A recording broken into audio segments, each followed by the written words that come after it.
What You Need to Know About Spirit Guides by Cherokee Billie. Your spirit guides are your support team in spirit. What I'm giving here is a crash course in learning who they are and how they work.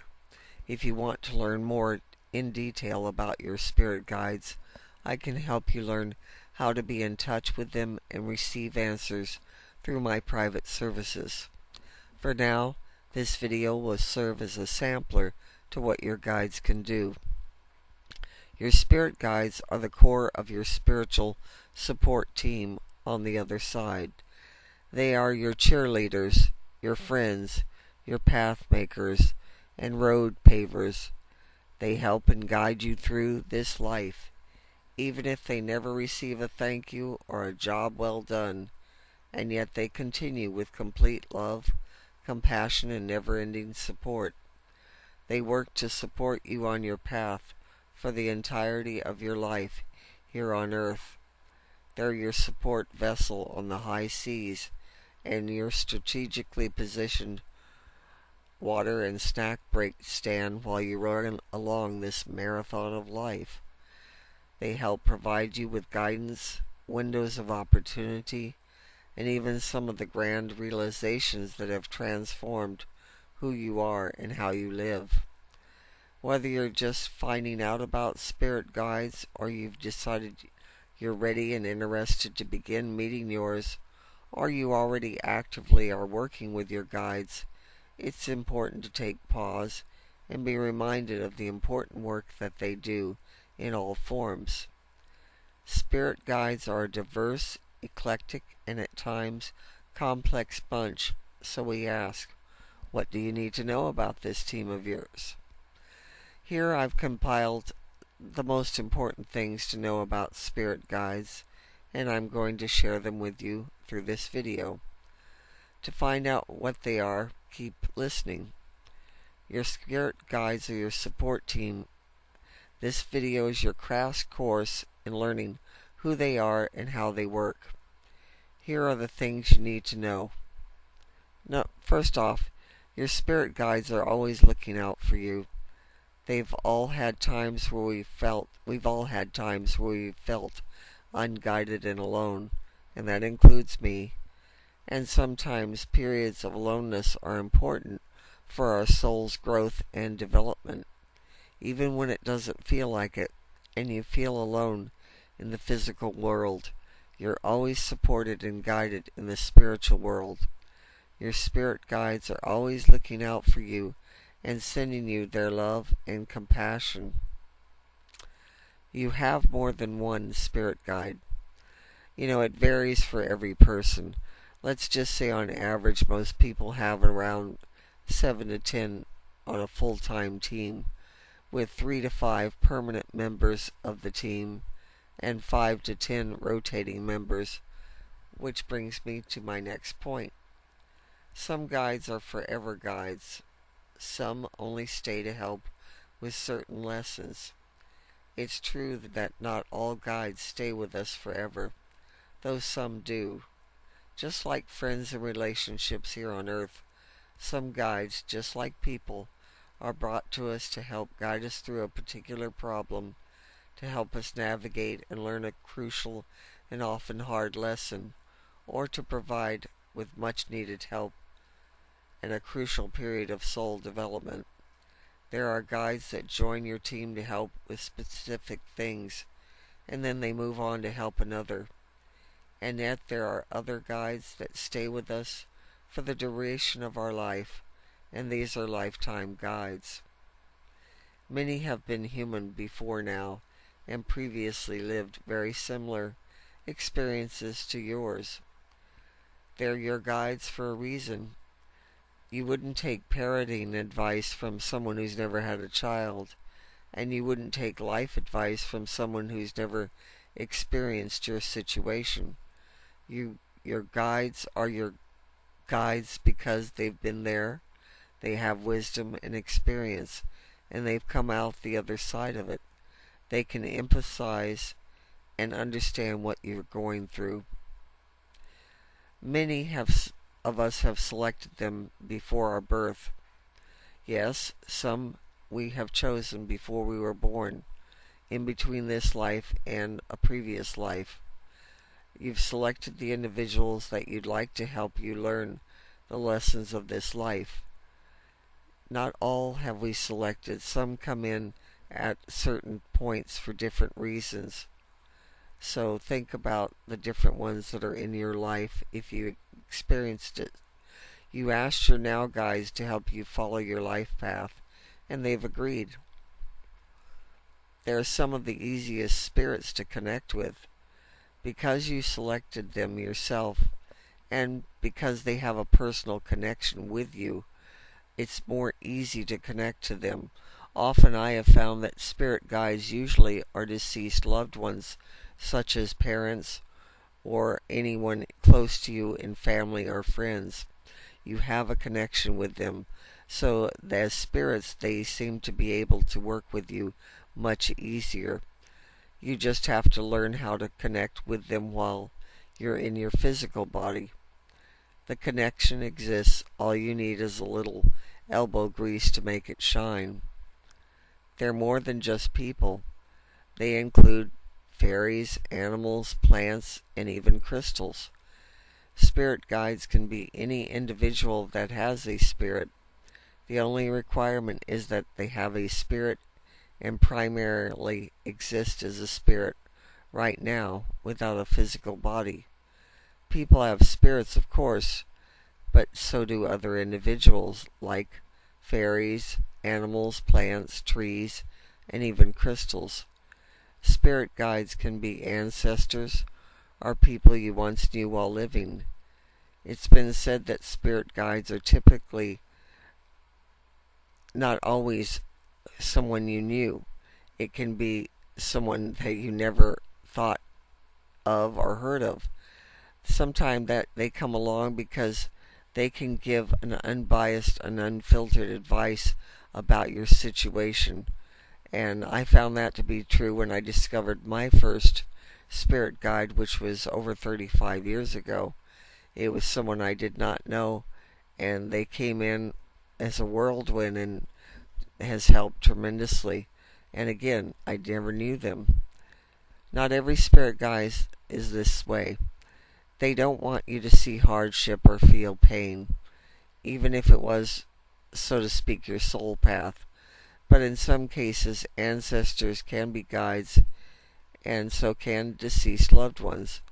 It is often the case that those who left us too soon, like children or young adults, often move on to take position as guides. They can become very emotionally attached to you. Your guides have a soulful connection with you, transcending more than one life. You may even share past lives with your guides. They've known you forever. They care about you and your well-being.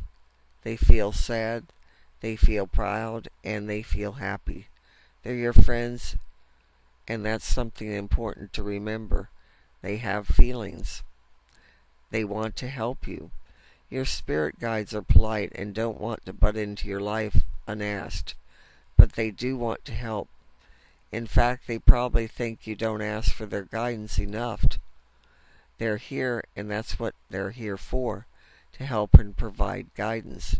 To let them do it, that's their sole job right now, and they want and love to do it. So please ask your spirit guides for help. Doesn't matter whether you know their name or who they are, just ask, they'll help. Spirit guides can sometimes give tough love.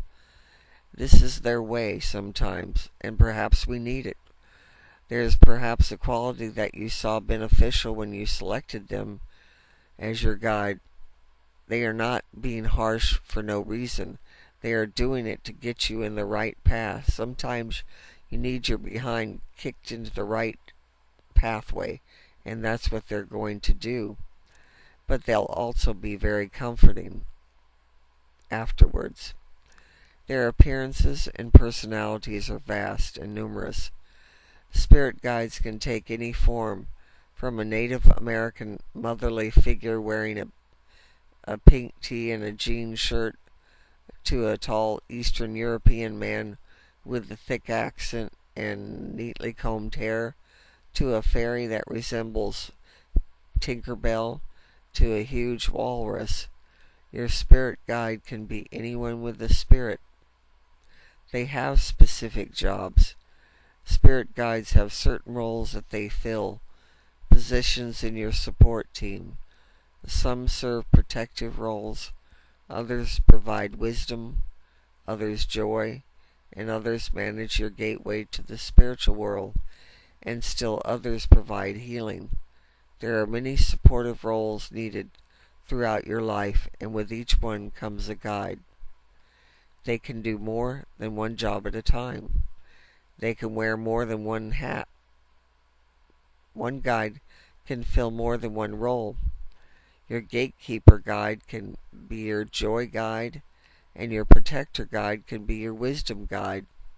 It's better to have one person that's handy at more than one skill than to hire 1,000,000 people who can each only do one thing.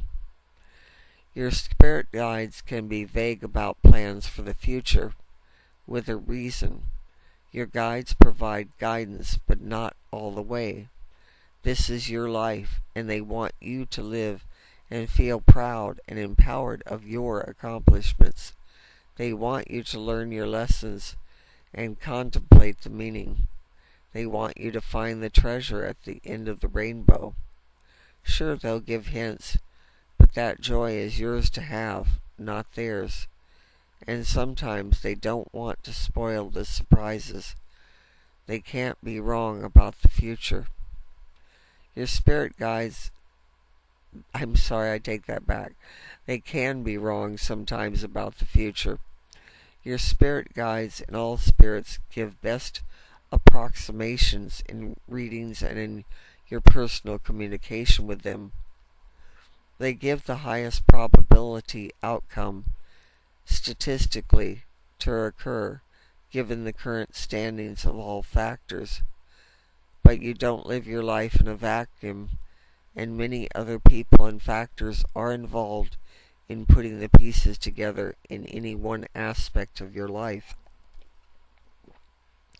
Because of these things, statistically, outcomes can and sometimes do change.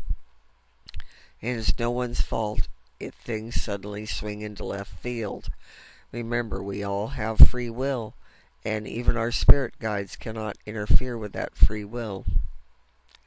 Spirit guides of yours can help your family members and close friends too. They're your guides, and you have family and friends that you interact with and care about. Your guides have to work with the guides of those individuals behind the scenes, and when asked, in some cases, they can pull some strings and help out a friend of yours in need. They want to get to know you better.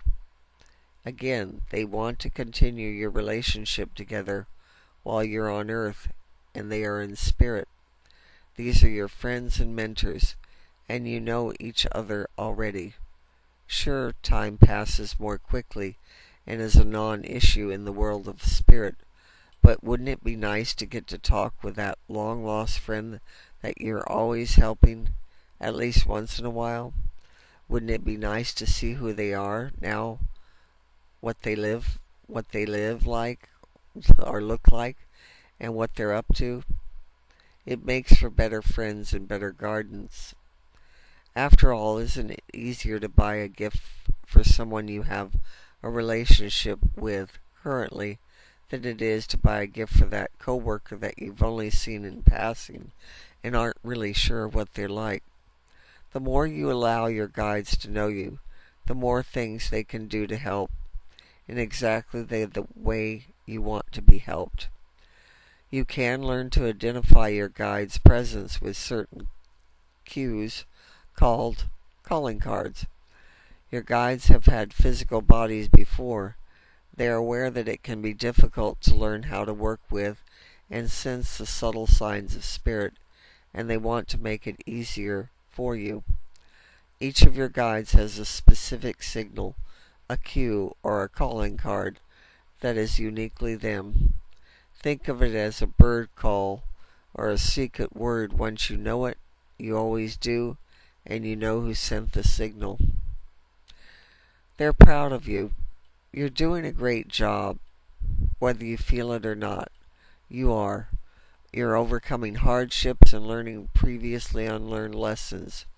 Your soul is growing in this life and all lives, and they always an achievement. Your guides are proud of you.